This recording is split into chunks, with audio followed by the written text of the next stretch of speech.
Só um minutinho, 7h15, foi o horário aí que vocês solicitaram, que é o que a gente conseguiu aí adequar. Tudo bem? Tranquilo? Vou compartilhar nossa área de trabalho aqui e vocês verificam se vocês estão aí visualizando nossa área de trabalho. Estão visualizando a área de trabalho?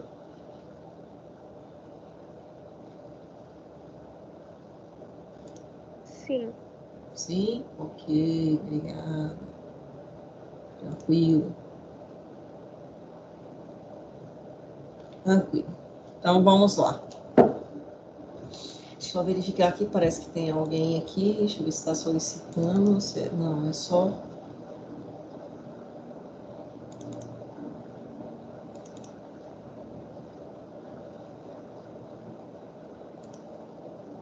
Ok. Estamos aí. Bom, pessoal, então, na última aula, vamos lá, só recordar um pouquinho o que nós comentamos com vocês. Deixa eu pôr slide aqui, acho que eu não comentei isso aqui, não.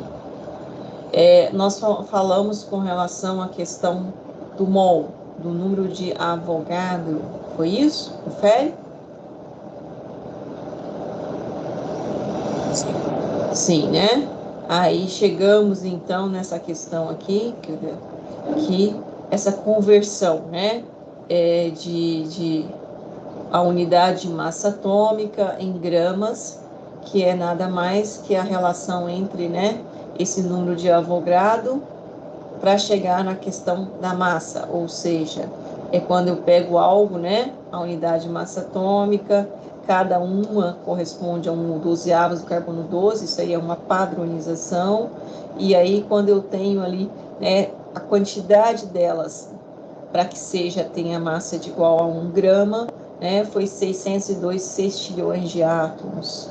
E isso foi mensurado. E aí tem que ter um artigo que eu coloquei lá na plataforma Moodle, que no finalzinho a gente vai fazer alguns comentários sobre ele.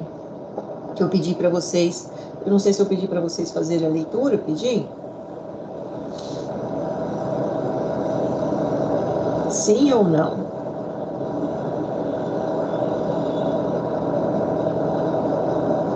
Não? Não pedi? Nossa. Bom, e aí chegou-se então nessa relação, né? Eu trabalhei isso aqui? Acho que sim, né? Uma unidade de massa atômica, eu passo para a massa molar, que é a quantidade de entidades que eu tenho, está faltando aqui o expoente, né? Que é 6,02 vezes 10 a 23 entidades químicas. Então, aqui é um 10 a 23. Só escrever aqui, né? Na verdade, aqui, ó, é 6,02 vezes 10 a 23, ó. Ah, tá no azul, aí não vai dar certo não, né? Aqui, ó. 23, né? Todos aí elevado a 23, 23, né? Que são nada mais do que esse valor aqui, ó. Né? 602 sextilhões de átomos. Então, é algo muito, muito grande, né? Um valor extremamente grande. Então, eu tenho que pegar esse valor de uma unidade de massa atômica, né? Vezes essa quantidade de entidades, e eu vou chegar, então, nessa massa de 1 grama. Ah, se for 16 unidades de massa atômica, vezes essa quantidade de entidades, eu vou chegar em 16 gramas, e assim por diante. E isso representa o quê? Isso representa 1 mol. Só fechar minha janela, porque está pegando um sol aqui. Isso, vocês não estão vendo não, mas eu estou. 1 mol. Então, o que seria esse mol? O que seria essa entidade de massa atômica, né? Se eu falar assim, cadê a Daniela? Se eu falar assim, 1 mol de Daniela, o que significa 1 mol de Daniela?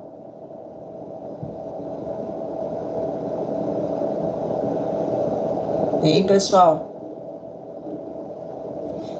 Ó, o gás hélio, voltando, Daniela, o gás hélio, né?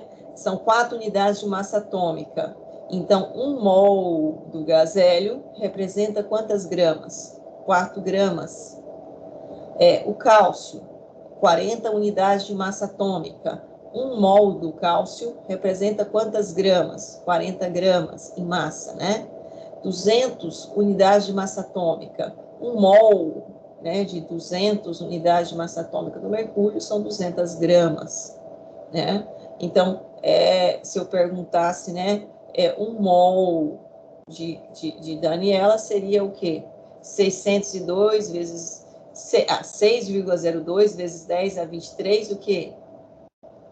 Danielas, né? Seria a quantidade dela representada, então, em 1 mol. Então, 1 mol, né, de cadeiras, 1 mol, e sempre vai ser o quê? Esse valor.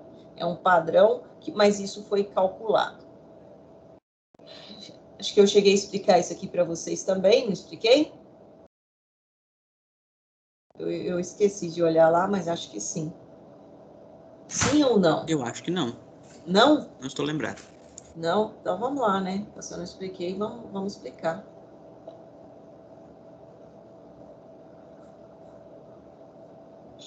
Foi a outra turma que eu expliquei isso aqui. Vocês são de edificações, né?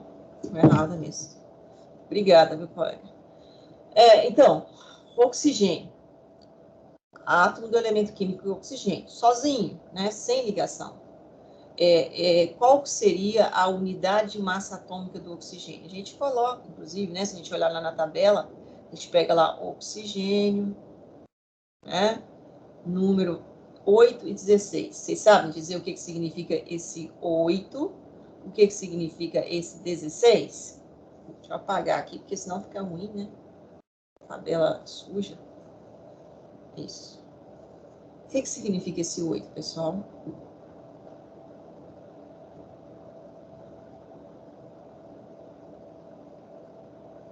Bom dia, bom dia, bom dia.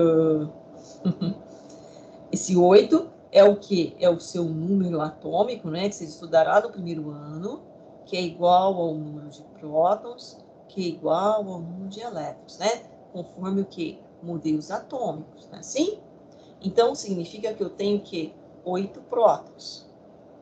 E, logicamente, 8 elétrons, e o número atômico é 8, que é a digital do átomo, não é assim? Que caracteriza ele o seu número de prótons, porque não existe nenhum outro átomo de oxigênio, quer dizer, não existe nenhum outro átomo de outro elemento químico que tenha número atômico 8, é só o oxigênio.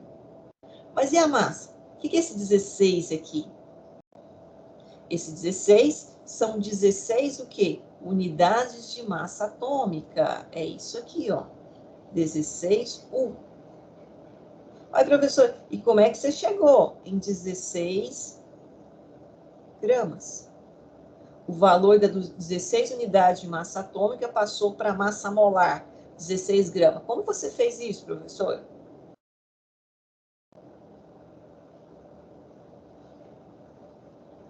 Alguém sabe me responder? Como que a gente chegou desse 16U para esse grama?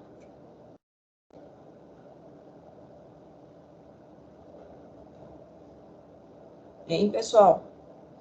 Bom dia, eu vou começar. Guilherme, bom dia, Guilherme, tudo bem? Bom dia, beleza, Guilherme? Guilherme, você sabe me dizer como que eu cheguei desse 16U para esse 16 grama? Mudei de unidade de U, unidade de massa atômica, eu passei para uma unidade que é palpável, grama, que nós conhecemos. Como é que nós fizemos essa conversão?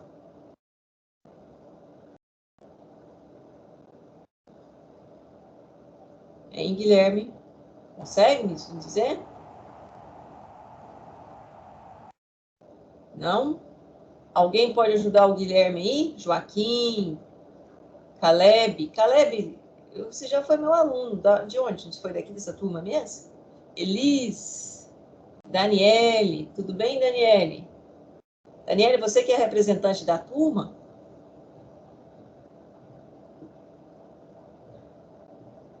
Bom dia.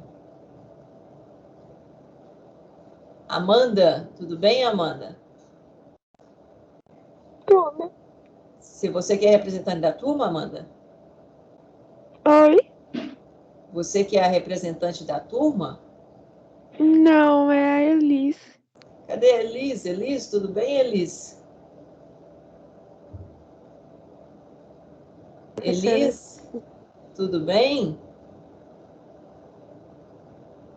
Bom dia. Hein, Elis? Você pode ajudar eu aqui? Como é que eu cheguei desse 16U para 16 gramas?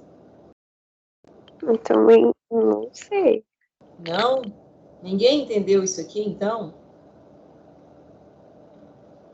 Como é que eu cheguei, gente? Falei para vocês que unidade de massa atômica, não foi isso na aula passada? Era aquela fatia do carbono 12, isso é um padrão, né? Igual a balança que você vai na feira. E de um lado você põe o tomate, do outro lado você põe um padrão para mensurar aquela massa. Aqui, no caso, pensou-se, né, em dividir um carbono em 12 partes iguais. Professora, isso é possível? Palpavelmente? Não, isso não é possível. Isso é modelo. Como nós estudamos lá, vocês estudaram, os modelos atômicos. E uma fatia dessa foi chamada de 1/12. Tá certo? Matematicamente, se eu dividir algo em 12 partes iguais e pegar uma fatia, a fração disso não é 1/12 avos? Tá certo ou não? Matematicamente. Se eu pegar uma pizza e dividir ela em 12 partes iguais e vou comer uma fatia da pizza, hein, Leonardo? Eu não estou comendo 1/12 da pizza? Sim. Sim. Pois então foi isso que fez. Só que fez isso com quem? Com carbono 12. A professora, isso é palpável? Não, eu não consigo fazer isso. Mas aqui é o pensamento, é o modelo. E isso chamou-se de quê? Foi padronizado. Uma unidade de massa atômica. Então, 1/12 do carbono 12 representa uma unidade de massa atômica, um U. Isso aqui é fundamental que a gente entenda isso, pessoal. Sabe por quê? Se a gente não consegue caminhar nos cálculos na química. E eu vou contar uma história para vocês. O segundo ano é só cálculo. Aqui nós precisamos da matemática, né? O primeiro ano da química é tranquilo, né? Mais modelos, né? É uma parte mais tranquila. Mas aqui não. Segundo ano a coisa começa a, né, usar um pouco mais a matemática. Mas vocês são da edificações, então vocês gostam de cálculo, né? É difícil trabalhar isso com o pessoal da música, que aí eles são mais da área de humanas, né? Então, por isso estão lá. Bom, então, até aqui, alguém não entendeu isso ou entendeu? Está claro isso para todos nós? Temos alguma restrição? Isso é um modelo. Bom, e aí, professora, como é que fez? Estou voltando à aula da semana passada. Eu peguei uma unidade de massa atômica e coloquei do lado da balança. E do outro lado, eu fui colocando, coloquei aqui a massa de 1 grama, certo? E o varão da balança ficou equilibrado. Significa que uma unidade de massa atômica foi igual a 1 grama, mas uma que eu coloquei aqui, não. Eu tenho que fazer uma transformação. Qual que é o valor que eu tive que colocar aqui para chegar em 1 grama, para que esse varão ficasse equilibrado? Foi exatamente esse valor aqui, ó. 602 sextilhões de átomos. Ah, professora, mas como? Se você não consegue ver o átomo, como é que você foi pegando um a um até dar 602 sextilhões? Não falei isso para vocês semana passada? Isso. Mas isso é modelo. Mas é experimental? É experimental. Então, vamos lá no experimental. Eu me lembrei aqui onde eu parei com vocês.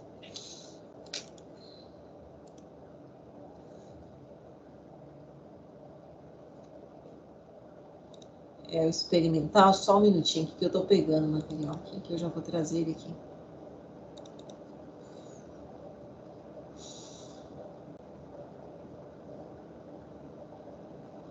Meu computador hoje está mais lento do que tudo. Isso, vamos lá. Deixa eu trazer aqui.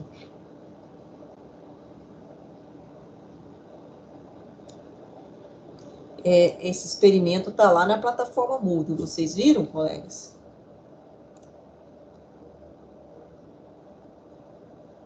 Viram lá na plataforma Moodle? Sim ou não? Ou sim, sim. Hã?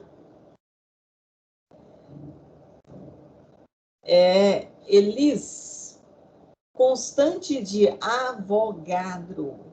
É simples determiná-la. Se nós estivéssemos fazendo as nossas aulas lá presenciais, nós estamos fazendo aula presencial, né? Presencial online, por isso é chamada síncrona, né? Nós iríamos fazer esse experimento, mas nós não estamos fazendo, né, o presencial, nós estamos no presencial online, então nós não vamos fazer esse experimento. Mas aqui eu vou comentar o experimento com os senhores. Podemos? Tudo bem? Elis, lê para nós esse primeiro parágrafo aqui que eu destaquei, você consegue visualizar ou não? Sim. Por favor, então. A seção espera que minha voz está um pouco ruim. A seção Experimentação no Ensino de Química descreve experimentos cuja implementação e interpretação contribuem para a construção de conceitos científicos por parte dos alunos. Os materiais e reagentes utilizados são facilmente encontráveis, permitindo a realização dos experimentos em qualquer escola.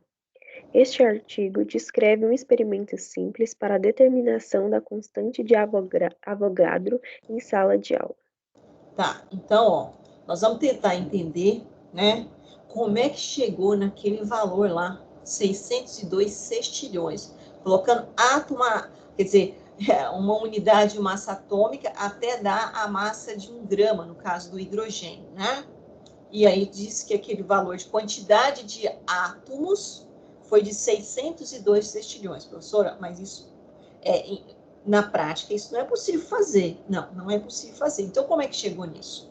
Normalmente, a gente aprende assim, ó, a gente fala assim, a constante, né, tem livro que fala, inclusive, o número de Avogadro é 6,02 vezes 10 a 23. Tá?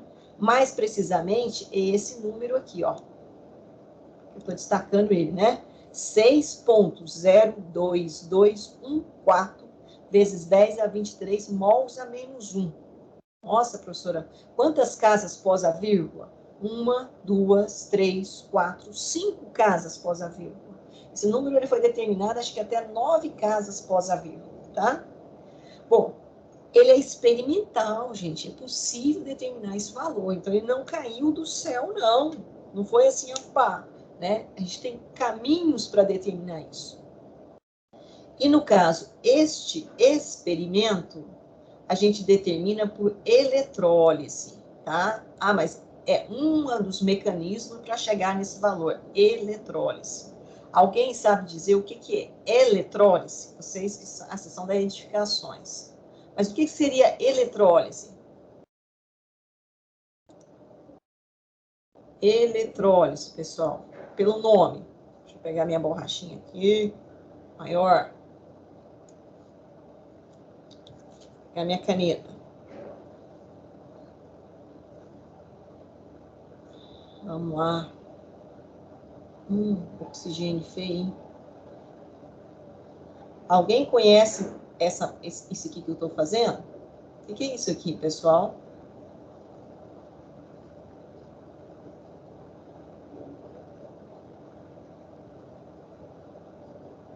Isso aqui é o quê?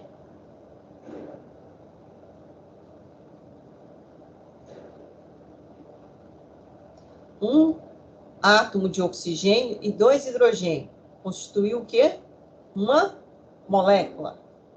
E essa representação que eu fiz desta molécula é a representação de Lewis, onde estou representando os pares de elétrons da camada de valência, quando o oxigênio fez o compartilhamento de 2 elétrons para que tenha todos os orbitais da camada de valência completo, adquirindo então uma configuração estável com menor energia.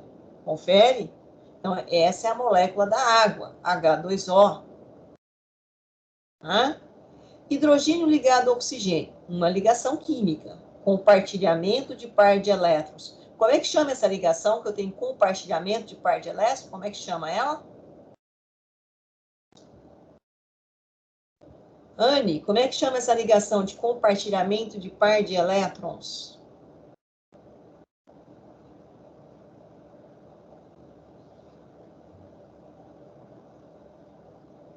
Daniele, como é que chama essa ligação que eu tenho compartilhamento de par de elétrons? Pessoal, vocês não assistiram a aula do ano passado, não? Bom dia, bom dia. Oi, ligação covalente, não sei. Ligação covalente, muito bem, parabéns. Ligação covalente, compartilhamento de par de elétrons. E quem é que falou aí? Não vi. Quem é que respondeu? Suiane. Oh, obrigada, viu, Suiane? Muito obrigada.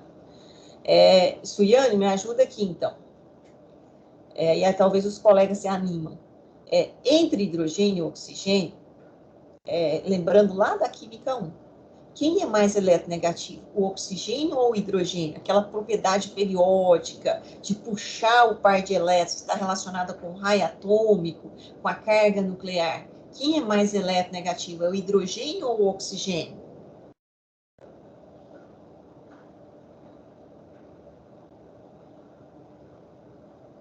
Aqui, hidrogênio e oxigênio, quem é mais eletronegativo?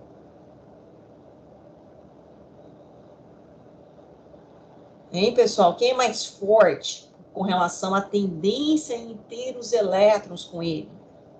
É o oxigênio, né? Lembra? A eletronegatividade na tabela periódica, como é que ela desenvolve? Da esquerda para a direita, de baixo para cima, não é isso?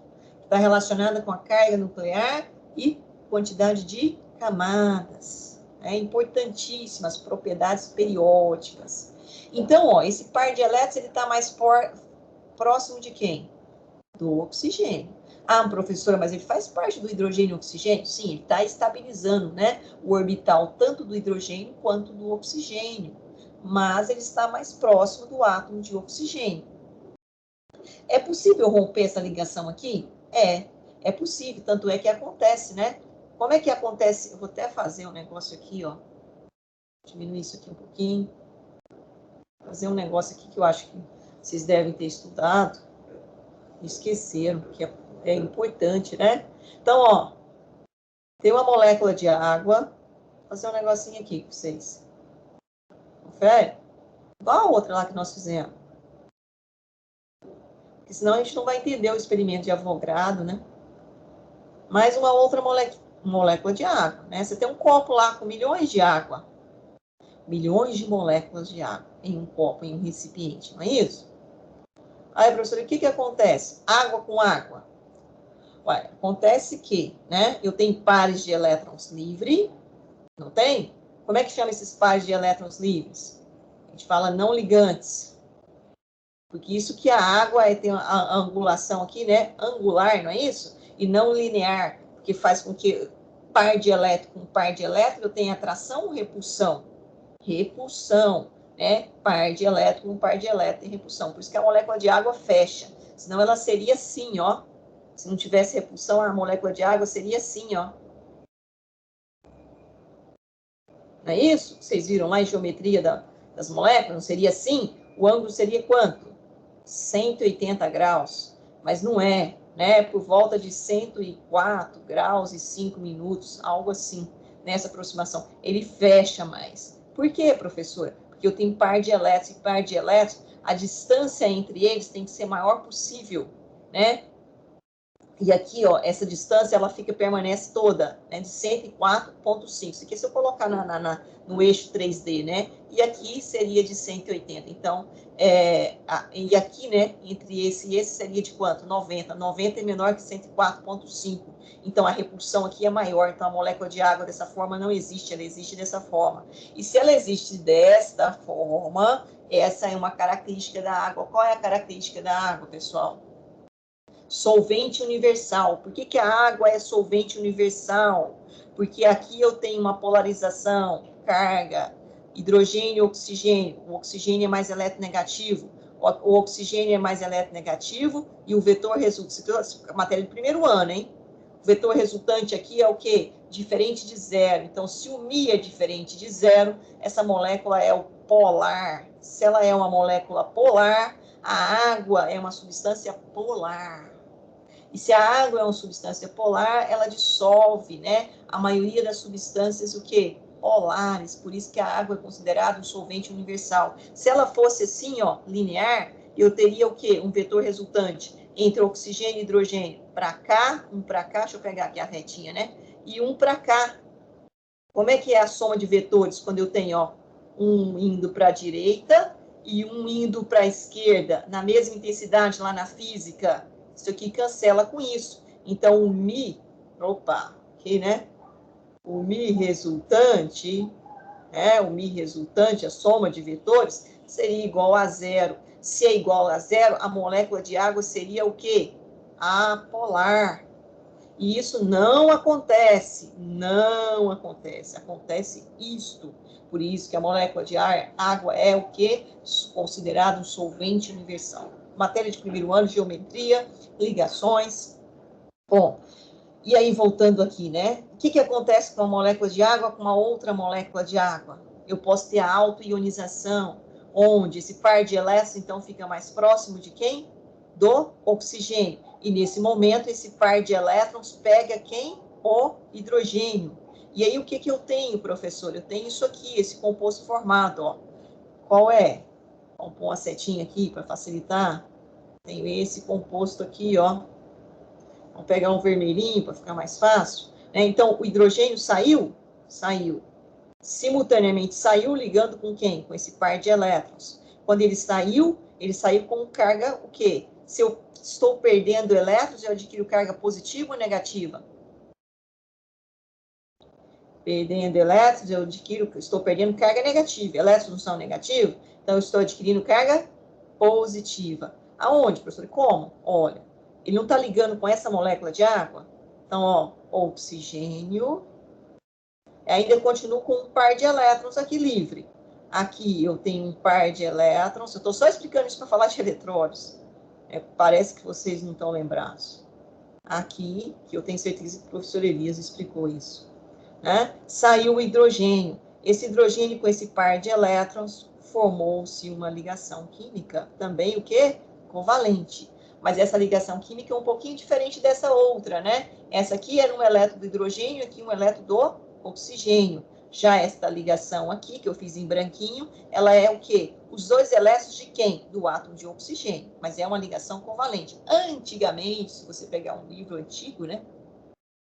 De química, por exemplo, Marta Reis, ela vai falar que é uma ligação covalente dativa, mas hoje não se usa mais, é uma ligação covalente. Porém, a origem do par de elétrons para formar essa ligação, ela vem de um único átomo. Certo, pessoal? Ok? E aqui, professor, o que aconteceu? O par de elétrons ficou com oxigênio. Então, vamos representar ele aqui. Depois eu venho com as cargas. O oxigênio, assim, tinha o quê? Um par de elétrons, tinha outro par de elétrons, e aqui tinha uma ligação química. Mas agora ele ficou com mais um par de elétrons, então ficou nessa situação, ficou desse jeito aqui, ó. Aí o que acontece agora? Acontece o seguinte, vamos pensar nas cargas. Ora, antes, vamos concentrar aqui nesse oxigênio aqui, ó. Quantos elétrons ele tinha em volta dele? Eu vou fazer um círculo em verde, para ficar mais fácil de vocês visualizarem.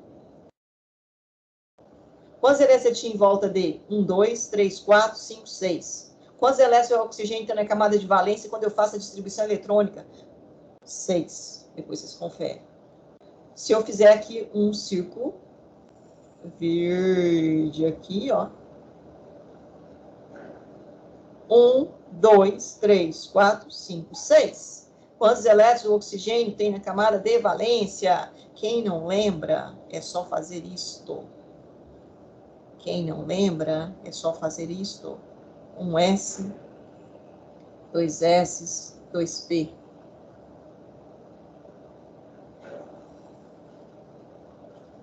Oito elétrons, não é isso? Confere, pessoal. Eu estou tocando, vocês não estão falando, eu estou tocando. 8, como é que é? 2, 1, 2, 4. Para 8 faltam quanto? 4. Quantos elétrons o oxigênio tem na camada de valência? 2 com 4, 6. 1, 2, 3, 4, 5, 6. Por que ele faz duas ligações? Por que o oxigênio faz duas ligações? Porque aqui eu tenho quantos elétrons? 2. Subnível P tem quantos orbitais? Região de maior probabilidade de encontrar o elétron? 3. Quantos elétrons eu tenho para distribuir, gente? 4. Primeiro elétron com spin para cima ou para baixo? Ah, tanto faz. Se eu colocar para baixo, são 3. Faltam quantos ainda? 1. Tem quantos orbitais semi-preenchidos? 1, 2. 2 orbitais semi-preenchidos. Tá ele aqui, ó. Este orbital semi-preenchido. E agora ele está preenchido, porque entrou um elétron de hidrogênio aqui. E este orbital aqui. Semi-preenchido. Seria ligação covalente, né? Normal. Só que agora ele fez as duas ligações que ele precisava fazer para ter os orbitais completos e, consequentemente, menor energia, maior estabilidade. Mas aconteceu que uma molécula de água próxima da outra molécula de água ocorreu essa autoionização, ou seja, esse par de elétrons acabou puxando o hidrogênio ligando com o oxigênio. E agora? Como é que ficou a estrutura agora? Agora eu vou contar quantos elétrons... Estou com setinha, né? Eu tenho em volta do meu átomo de oxigênio. Ajuda eu a contar. 1, 2, 3, 4, 5. Tem 5. Quantos ele tinha aqui? 6. Quem perde a neta adquire carga positiva ou negativa? Positiva, porque eu estou perdendo carga negativa. Positiva. E agora me ajuda a contar aqui quantos elétrons eu tenho em volta do oxigênio. 1, 2, 3, 4, 5, 6... Não. 1, 2, 3, 4, 5, 6, 7. Um elétron a mais. Então, adquire carga negativa. Então, o que eu tenho aqui, professor? Eu tenho isso aqui, ó. Oxigênio com quantos hidrogênios? 3. H3O mais OH menos. O que é isso? Autoionização da molécula de água. Então, se eu tenho água com água, na verdade, eu não tenho H2O. Eu tenho H3O mais e OH menos. Por isso que quando alguém pergunta para você, se um dia chuvoso, né, você estiver tomando banho, é perigoso ter descarga elétrica, fluxo de elétron? É, porque a água sofre autoionização. Ah, professora, mas é porque tem íons na água. Sim, tem íons, outros elementos, né, iônicos na água. Mas, além disso, a própria molécula de água sofre ionização. E aí nós chamamos... Qual é o conceito disso? Que quando eu tenho H3O+, numa substância, ela tem características, o quê? Pelo conceito de ácido de Arrhenius, que vocês viram lá no primeiro ano, dizia o quê? Ácido é toda substância que, em meio aquoso, sofre ionização e tem como resultado dessa ionização o íon hidrônio e hidroxônio. Tá ele aqui, ó, H3O+. E base? Base é toda substância que, em meio aquoso, sofre dissociação, não ionização, dissociação, e tem como resultado a formação da OH-. Tá aqui ela. Olha, professor, então a água é ácida ou é básica? Ela é uma substância anfótera. Já viram esse termo, pessoal? A água é uma substância anfótera porque ela tem comportamentos ácidos e tem comportamentos básicos segundo os conceitos de Arrhenius. Bom, para que eu falei tudo isso aqui? Que isso aqui é matéria de primeiro ano. É que a água pode quebrar a ligação, como acabamos de mostrar aqui. E isso, quando acontece, quebrando essa ligação, eu tenho um processo que eu chamo eletrólise. Lise, quebra dos elétrons, quebra da ligação química. E foi isso que eu estava mostrando para vocês.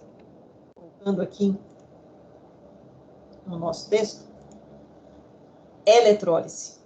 Foi só isso aí. A gente foi lá só para explicar isso. Está claro isso? Ok ou não? Então, é a quebra da ligação química. Está sim. Tá certo? Então, quebrei a ligação química. Liberei elétrons. Tá? Eletrólise. Ai, professor, o que isso tem a ver com o número de Avogadro? O experimento a qual o Avogadro fez foi esse. Posso fazer outros? Pode. Na verdade, ele fez vários. Né? Um deles foi esse. Para chegar naquele valor lá de 602 sextilhões. Tá? Então, é quebra de ligação química. Então, agora eu vou pedir a nossa amiga Liz, você consegue ler para nós esse parágrafo até aqui, ó. Não vou marcar não, porque fica ruim, né? Sim, fica bom? Piora. Dá para ler. Deixa eu aumentar um pouco, Elis, para você, por favor, aumentando. Assim, melhorou? Sim.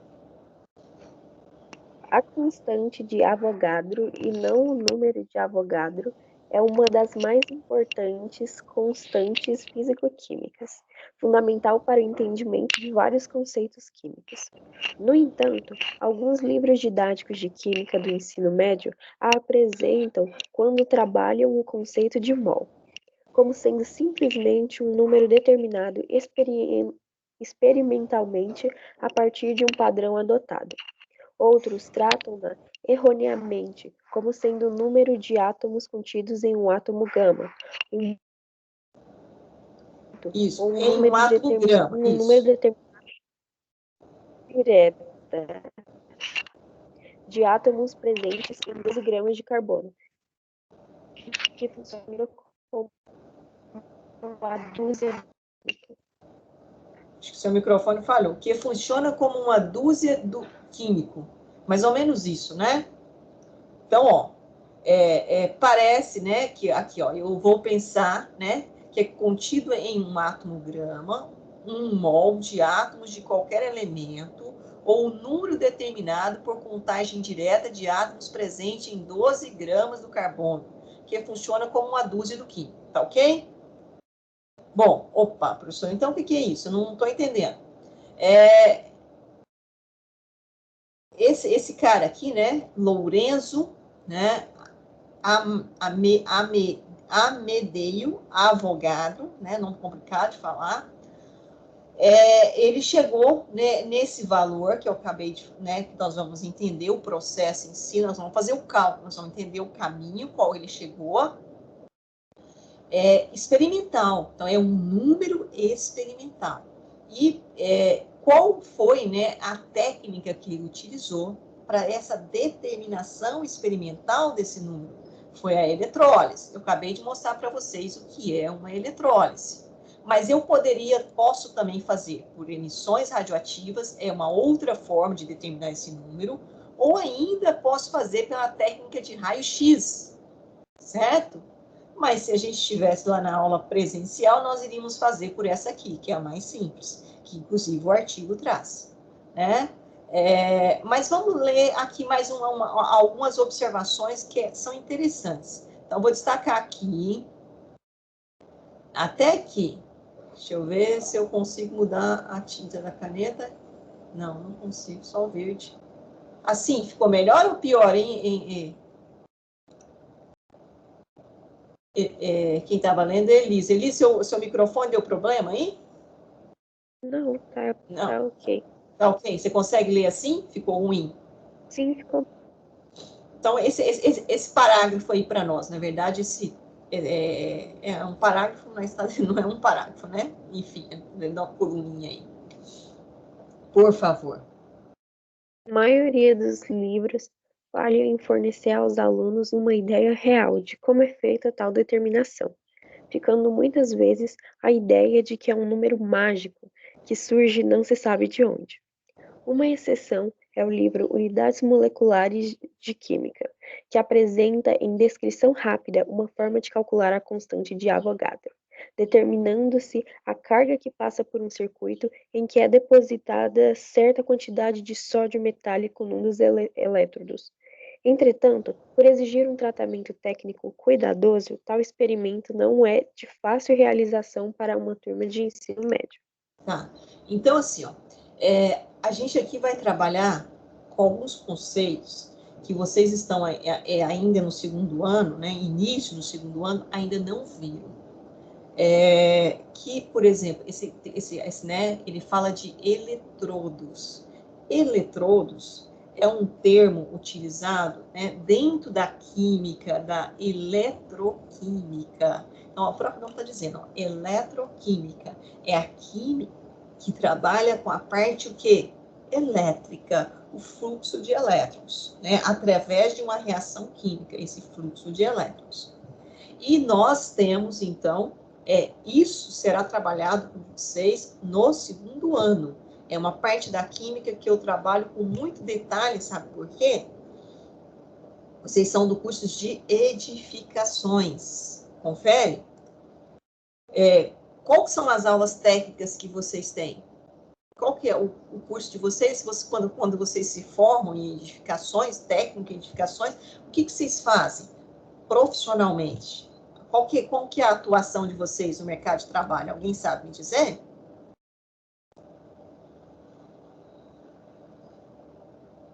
Sim ou não? Não, pessoal? Estão fazendo curso de edificações. Para que serve?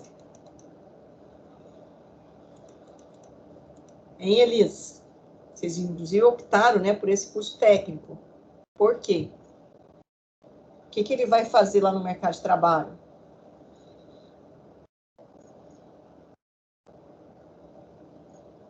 Pessoal, bom dia, bom dia. Na minha visão, foi mais por uma questão de facilidade para cursar na faculdade um tipo de engenharia ou arquitetura. Então, normalmente quem faz edificações, né, eles está mais voltado para engenharia civil, né, ou elétrica, né, mas se fosse para elétrica, né, um engenheiro eletricista normalmente faz o curso técnico em eletrônica, né. Agora, o curso técnico em edificações também é relacionado com o profissional da área de engenharia civil. E dos gargalos, qualquer engenharia, vocês que provavelmente serão futuros profissionais da área de engenharia, e como nossa amiga Elis falou aí, provavelmente da área de engenharia civil, né, Elis? Ou arquitetura, e o arquiteto também tem que manjar muito disso aqui, porque senão ele não vai ser um bom profissional. O gargalo dessas áreas chama-se corrosão. Vocês sabem dizer para mim o que é uma corrosão? Já ouviram esse termo? Corrosão.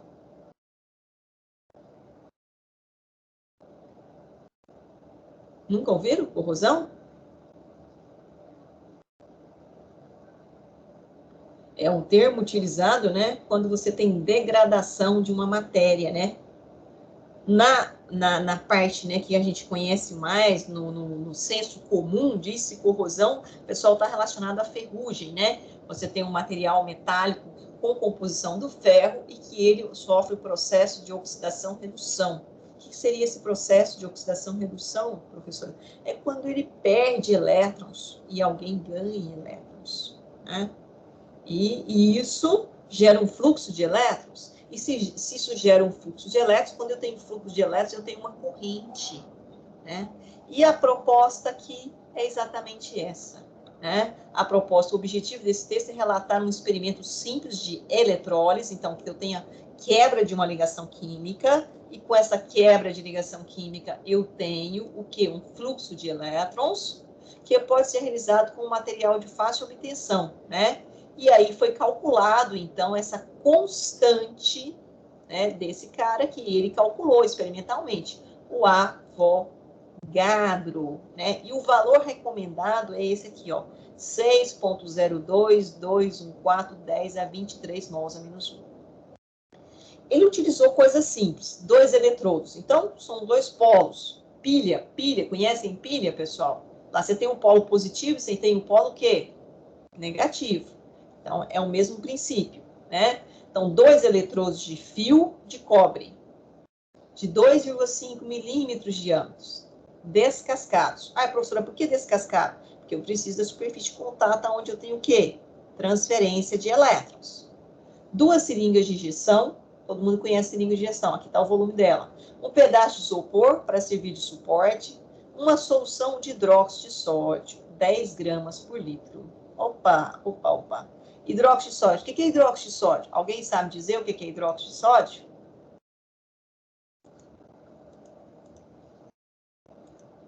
Alguém sabe dizer o que é hidróxido de sódio? Pessoal, vocês tiveram aula de química ano passado? Sim. E vocês estudaram, né? Então, vocês sabem dizer o que é hidróxido de sódio. Vocês foram meus alunos? Não, né? Só por um tempo. Tá. Ai, mas o que aconteceu com a minha caneta? Agora danou-se. Deixa eu ver se eu consigo acertar ela aqui, mas cara desconfigura. Professora, Sim, pode falar. Estou à eu disposição. queria avisar que nem todo mundo tem microfone e tá escrevendo no chat, tá bom? Tem um monte de Ah, tá. resposta. Ah, desculpa. Então, eu vou pedir para você. Minha caneta desconfigura. Hidróxido de sódio, professor, é só da cáustica. Isso, hidróxido de sódio é soda cáustica, né? É soda cáustica e... Deixa eu só ver o que aconteceu com a minha tecnologia aqui, mas acho que eu vou conseguir resolver aqui. Tá meio torto, mas vamos lá. Hidróxido de sódio, seria algo parecido com isso. NaOH, soda cáustica, muito bem. Na verdade, sim, não é soda cáustica, é o maior componente da soda cáustica, é uma base, né? E aqui ela é formada por ligação iônica ou ligação covalente?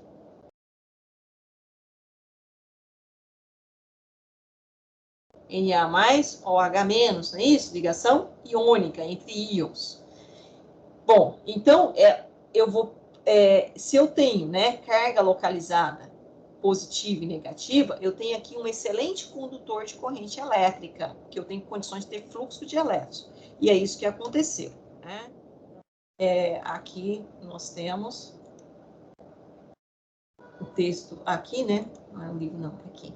Ele usou exatamente isso, ó, 10 gramas por litro. Então, isso aqui nós vamos aprender a trabalhar, certo? Em cada litro da solução, eu tenho 10 gramas, né, em massa de hidróxido de sódio. Mas isso aqui é uma das primeiras coisas que nós vamos aprender a trabalhar no livro do segundo ano. E uma bateria de 6 volts de moto, né? Pilhas grandes, né? E um recipiente de plástico. Cronômetro e multímetro. Amperímetro que em escala de 0 a 250 miliampere, que vai medir o quê? O fluxo, né? O fluxo de elétrons. E os fios para ligação. Então, era algo assim, ó. Parece simples, né? Mas ele montou algo assim, exatamente, né? Tinha aqui os polos, né? Os eletrodos, positivo e negativo, né? A bateria, né? E aqui ele tinha aquela seringuinha, o isopor. Aqui estava a solução. Solução de quê? De hidróxido de sódio, 10 gramas por litro. Ainda vamos definir o que seja uma solução e essa concentração. E o multímetro, para mensurar o quê? O fluxo de elétrons. Tudo bem até aqui? Confere? Sim. Tá, tranquilo, né? Então, vamos lá. Eu vou aqui ampliar um pouquinho para a nossa amiga Elis ler para nós. Só um minutinho aqui. Elis, deixa eu ver se eu consigo destacar aqui. Até aqui, né? Se eu aumentar um pouquinho, acho que fica melhor, não fica? Nossa, só voltando aqui. Aqui. Consegue, Elis? Não dá pra ver tudo, tá cortando o finalzinho também. Não, aí quando você estiver chegando aqui, eu abaixo. Eu acho que fica melhor assim para você ver o tamanho aí, né? Ficou mais visível para vocês, não ficou? Tá melhor assim agora. Certo. O experimento consiste na realização da eletrólise da água conforme o esquema de montagem mostrado na figura 1. As seringas com as pontas tampadas com silicone ou parafina e encaixadas na pequena placa de isopor devem ser enchidas com a solução eletrolítica e colocadas no frasco contendo a solução. Não devem conter bolhas de ar. O circuito é ligado e, no mesmo instante, o cronômetro disparado. Quando o volume de hidrogênio completar 5 ml, deve-se ler o tempo e desligar o circuito. O valor da corrente, que deve ser constante durante todo o procedimento, deve ficar entre 30 miliamperes, Isso. e 100 miliamperes. Olha lá, então, coisa interessante, né? Ele falou aqui, ó, as seringas devem ser enchidas com uma solução eletrolítica e colocadas no frasco contendo a solução. Quem é a nossa solução eletrolítica, colegas? Que está aqui dentro das seringas e que está aqui dentro do seu recipiente, aqui também em contato.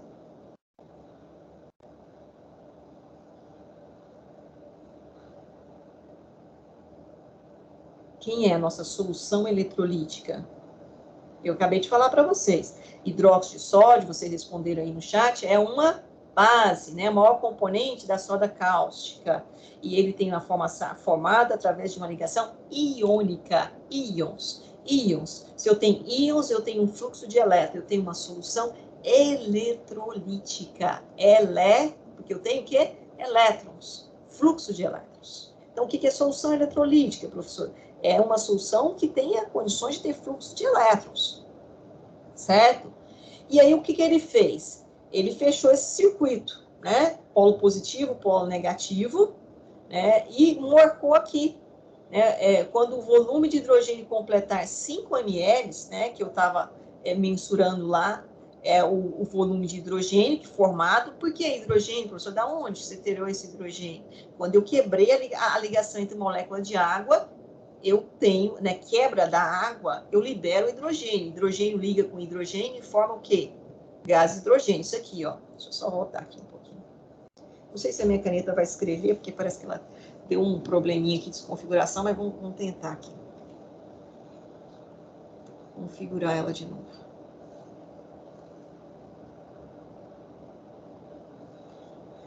A molécula de água, vamos tentar fazer ela aqui.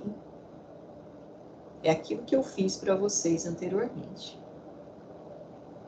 Nossa, me desconfigurou totalmente. Ela não está permitindo fazer o negócio na horizontal. E aí, o que acontece aqui, pessoal? Eu vou quebrar a ligação. Só que quando eu mostrei para você a altionização da água, eu fiz uma quebra na ligação aqui, ó. Não foi? E fiz todo aquele processo. Agora eu vou quebrar a ligação aqui, ó. Uma homólise. Pode acontecer, professora? Pode. Por causa daquele fluxo de elétron, eu consigo quebrar essa ligação aqui. E aí eu gero quem, ó? O hidrogênio assim. Esse hidrogênio, mas eu vou gerar muitos hidrogênios assim, ó. Outro hidrogênio assim. Hidrogênio com hidrogênio nessas condições, pode ocorrer uma ligação. Que tipo de ligação é essa aqui, ó? Entre hidrogênio e hidrogênio? Para estabilizar os dois com relação ao orbital, porque esse estava com o orbital semi-preenchido, não era assim? Um elétron. E esse também estava com o orbital semi-preenchido, o quê? Um elétron. Os dois orbitais se juntam e formam o quê? Um único orbital com os dois elétrons. Não é assim? Ligação covalente. E formou, então, a molécula do gás hidrogênio. Opa, desculpa aí. Formou, então, a molécula do gás hidrogênio. É aqui. Então, é isso que ele está fazendo lá, quebrando as moléculas de água através daquele fluxo de elétrons e formando quem? O gás hidrogênio. Voltando lá, formando o gás hidrogênio. Né? Formando o gás hidrogênio. E ele ficou medindo esse volume. Quando o volume de hidrogênio completar 5 ml, então ele padronizou 5 ml, deve ler o tempo e desligar o circuito. Foi isso que ele fez. Então, completou lá os 5 ml de gás hidrogênio, ele, desligou. E, logicamente, ele olhou o valor da corrente, que foi entre 30 e 100 mA, que foi constante aí, né? Ficou oscilando nessa faixa de 30 a 100 miliamperes. Certo, pessoal? Sim ou não? Até aqui? E aí, logicamente, eu já vou dar um salto aqui, né? Ele usou esta equação matemática aqui. Eu vou tentar colocar aqui. Então, a reação que aconteceu, que eu acabei mostrando ali de uma forma bem sucinta, né, para vocês, a quebra da ligação, é isso aqui, ó. Eu tenho duas reações químicas. Isso aqui a gente vai ver mais lá na eletroquímica. Por enquanto, né, vocês ainda não têm essa fundamentação. Por isso que eu mostrei daquela forma lá mais tranquila. Mas eu tenho duas semi-reações que nós chamamos, né? Uma na região do ânodo, ou se a gente falar na região anódica, e uma semi-reação na região do cátodo, então a região catódica. Professora, o que é isso? Ânodo, cátodo. Você estudou lá nas ligações iônicas que você tinha o quê? O íon que perde elétrons é chamado de cátodo. E o íon que recebe elétrons é chamado de Ânodo, não é isso? Ah, ânio. Ânio e cátion. Ânio e cátion. Ligação iônica. Tudo bem, pessoal? Tá certo? Aqui, a gente também tem uma reação no eletrodo, que eu chamo de ânodo, e no eletrodo, que eu chamo de cátodo. Nesse, onde os elétrons, né, saem do ânodo e vão para o cátodo. Os elétrons saem do ânodo e vão para o cátodo. Tá? E isso é o processo de uma pilha. Ah, professor, não entendi isso ainda. Não precisa, por enquanto, vocês não acreditarem em mim, mas eu vou trabalhar isso com vocês lá na parte de eletroquímica. E essa é a reação onde, né, os elétrons estão saindo. Olha lá, tá vendo aqui? Isso aqui não é reagente? Opa, não consigo destacar só uma parte. Antes da seta eu tenho reagente, são as hidroxilas, formadas através da quebra da ligação da molécula de água. E eu estou liberando quantos elétrons quando eu faço o balanceamento dessa equação? 4 elétrons. E esses 4 elétrons estão aqui, ó. Agora onde? No reagente. E, logicamente, quem que formei aqui, ó? Isso aqui que eu acabei de mostrar lá para vocês, de uma forma mais sucinta. Quem é esse cara aqui? H2. Só que aqui, logicamente, eu tenho a formação de 2 moléculas, que eu tenho que fazer, estou fazendo o balanceamento da equação. Né? Eu acho que o professor Elias explicou isso para vocês. O que eu tenho no reagente, eu tenho que ter no produto. Então, olha lá, como é que eu confiro se essa equação minha está balanceada? Como é que eu confiro ela, se ela está balanceada? Ora, lá é o princípio da conservação das massas, lei de Lavoisier, na natureza nada se cria, nada se perde, tudo se transforma. Ou seja, eu não crio nada, né? O homem não é ser criador. Essa é uma das leis lá mais importantes para, inclusive, a evolução dos modelos atômicos. Foi a partir dessa lei que Dalton propôs o modelo atômico, o primeiro modelo atômico científico, que é aquele da bola de bilhar, né? Não é assim? Então, vamos lá, ó, 2 vezes 2, 4. Quantos hidrogênios eu tenho no reagente? 4. Então, professora, quantos hidrogênios eu tenho que ter no produto? 2 vezes 2, 4. Quantos oxigênios eu tenho no reagente? Ó, 2 vezes 1, 2. Quantos oxigênios eu tenho que ter no produto? 2. Está balanceada a minha equação. Ou seja, o que eu tenho no reagente, eu tenho que ter no produto. O que eu tenho antes da seta, reagente. O que eu tenho depois da seta, produto. Então, está balanceado. É essa reação que está acontecendo lá. Lá onde, professora? Aqui, meus parceiros. Aqui. Exatamente aqui. Eu tenho uma região, né? Anódica e eu tenho uma região catódica. E aqui está acontecendo um fluxo de elétrons, está quebrando as ligações, gerando gás hidrogênio, e ele está mensurando esse gás hidrogênio. E, logicamente, ele está aqui mensurando a corrente, o fluxo de elétrons. Olha aqui, ele registrou aqui no multímetro quanto? 0,30 miliamperes, né? Que era mais ou menos um valor constante. Bom, e aí? O que aconteceu, professora? O que aconteceu? Isso aqui, ó. Eu vou fechar isso aqui, gente. Rapidinho eu vou tentar fechar. Aconteceu que essa reação região anódica e região catódica, e ele mensurou, então, o volume desse gás. Qual foi o volume que ele mensurou? 5 ml, não foi isso que ele falou? Quando deu 5 ml, ele parou? 5 ml, ele parou. E aí ele usou essa equação. Vocês conhecem essa equação? PV igual a nRT? Conhece essa equação? Não. Nunca foi apresentada? Não? Não. Não? Acho que sim. Acredito que sim, gente, mas vamos lá, né? Essa é uma equação, né, que correlaciona, vou usar uma linguagem simples, né? Pressão, volume. Esta é uma chamada constante, né, determinada também experimentalmente, dos gases, e a temperatura. E esse N está relacionado com a quantidade de matéria.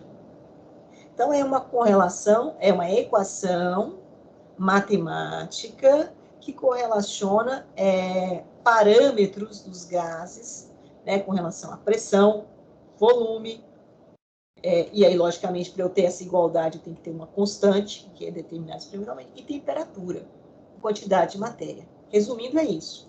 Mas tem toda uma explicação física por trás disso, que eu acredito que o professor de física deve ter comentado, talvez vocês esqueceram, e o professor de química também. Bom, E ele isolou esse valor aqui. O que é esse N aqui? Contando para vocês o que significa esse N. Esse N significa quantidade de matéria. Mols, número de mols, quantidade de matéria. O quanto eu tenho de quantidade de matéria num determinado amostra. No caso, quem que era? A amostra nossa era quem? O gás hidrogênio. Qual que era o volume que nós tínhamos de gás hidrogênio que ele mensurou? 5 ml. Não foi? Daí ele veio com os valores experimentais. Isso é a pressão, 663 milímetros de mercúrio, é uma pressão constante. Ele usou, no caso, o valor da constante R que nós temos, usou a temperatura também, tá? Só que, lógico, a unidade é em Kelvin, que ele mensurou a temperatura lá no experimento. Isso aqui são todos os valores constantes de pressão, em Pascal e milimercúrio. São determinados também experimentalmente, mas esses valores já haviam sido determinados, pré-determinados experimentalmente. E ele usou, logicamente, o valor do gás. Qual que foi o valor do volume do gás que nós utilizamos? Lá, nossa amiga leu para nós. 5 ml. 5 ml de gás hidrogênio. De gás hidrogênio, 5 ml. Então, ele jogou esse valor aqui, ó, 5 ml. E, logicamente, ele fez a transformação da unidade de ml, para chegar em metros cúbicos. Então, ele fez a regrinha de transformação, de unidades. E aí, logicamente, desenvolveu todo esse cálculo matemático aqui, mudanças de unidades, de expressar grandezas, e fez todo esse cálculo e chegou a esse valor aqui. Deixa eu ver se aqui eu não vou conseguir destacar, mas vocês estão conseguindo ver o valor que eu estou aqui com o cursor? Qual que é o valor? 6,2 vezes 10 a 23 mols a menos 1. Então, trabalhando com todas essas unidades já estabelecidas, e com esse valor, ele chegou a 6,2 vezes 10 a 23. Certo? Que significa o quê? Resumidamente, eu tenho, então, que ele fez todas as conversões de unidade, tem fluxo, tem corrente elétrica, tem tempo que ele marcou, tem volume, tem pressão, tem temperatura, tem a constante dos gases, ele chegou no valor N, que é 6,02 vezes 10 a 23, que é a quantidade de matéria, é o mol. Ah, mas professora, para quanto? Logicamente, ele teve, então, uma massa depositada, ele teve uma massa depositada.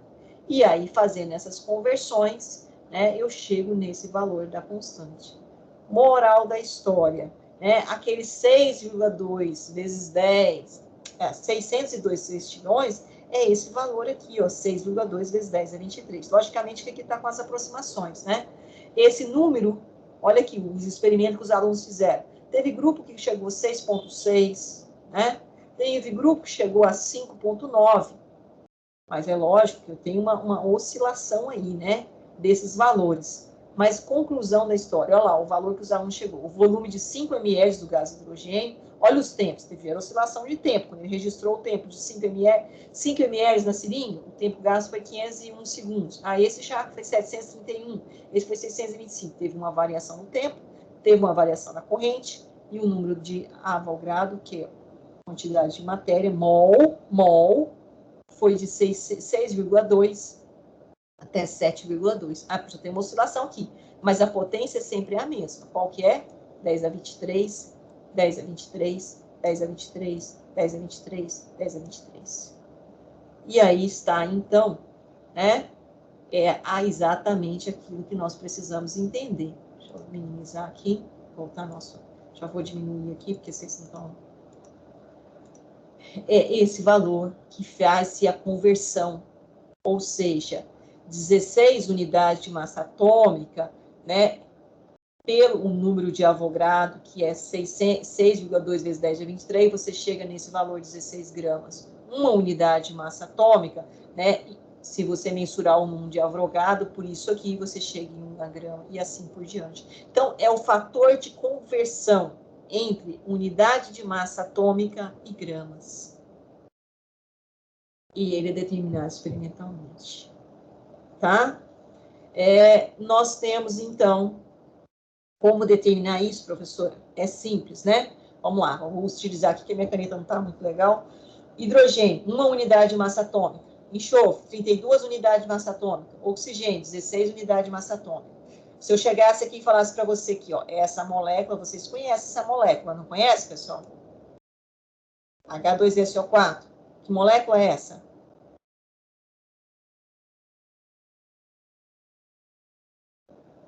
Que substância é essa? Tem ninguém no chat escrevendo, não. Tem, Elis. Elis, que substância é essa? Me ajuda aqui.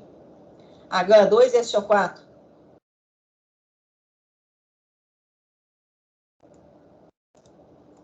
Ácido sulfúrico? Muito bem. Se fosse aquoso, eu falaria ácido sulfúrico, né? Mas como não é aquoso, eu falo sulfato de hidrogênio. Mas se eu tivesse colocado aqui assim, ó. Deixa eu ver se minha caneta vai escrever. Estou até preocupado com a minha caneta, porque eu configurar isso aqui não é brinquedo. Então, vamos lá. Aquoso, certo? Aí sim, você falaria ácido sulfúrico, definição de Arrhenius. Mas tudo bem. Se eu perguntasse aqui para você, Elis, um mol de ácido sulfúrico tem quantas gramas? Como é que você ia fazer? Aí, professor, eu ia pegar assim, ó. O hidrogênio, 1 unidade de massa atômica. Pego lá na tabela periódica. O enxofre, 32 unidades de massa atômica. O oxigênio, 16 unidades de massa atômica. Certo? Só que, então, 1 unidade de massa atômica, fazendo a conversão por 1 de Avogadro, fica o quê? 1 grama, 32 gramas, 16 gramas. Como é que vai dar aqui, se eu fazer o cálculo? Mas eu tenho quantos hidrogênios? 2. Então, vai ficar o quê? 1 vezes 2. Vou diminuir aqui e fazer essa conta, que se minha canetinha vai permitir. Ó, 2, não é? Professora, Sim, a por Daniela favor. disse que precisou sair. Tá, ok. Eu já também estou precisando, porque eu já tenho aula, eu esqueci aqui. 1 vezes 2, 2, não é isso? Ó, 1 vezes 2, 2. Enxofre, tem quantos enxofre? O 2 é a quantidade de hidrogênios. E o 1 é o quê? A unidade de massa atômica. O enxofre, qual que é a unidade de massa atômica dele? 32. Eu tenho quantos enxofre na minha molécula? 1. 32 vezes 1, 32. Oxigênio.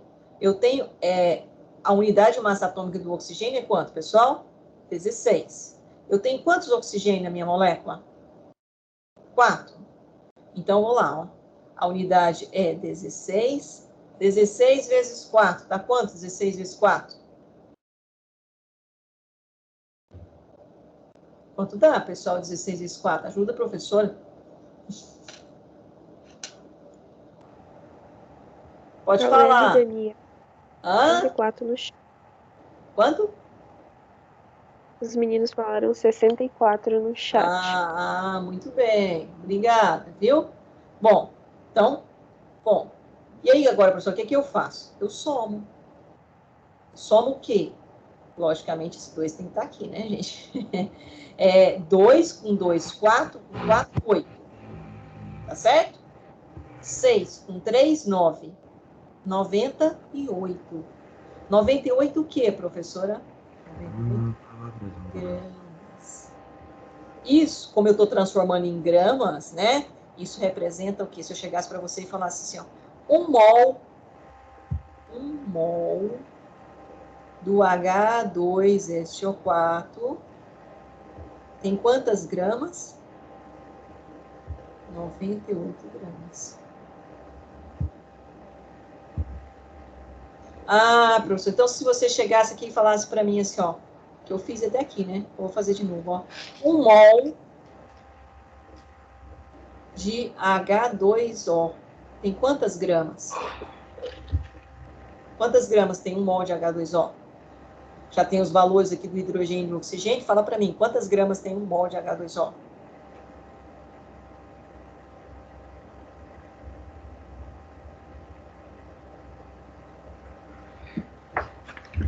Estou esperando vocês fazerem.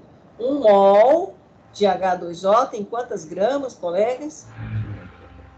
Caleb respondeu 18. Muito bem, 18 gramas. Certo? A mesma coisa aqui, ó.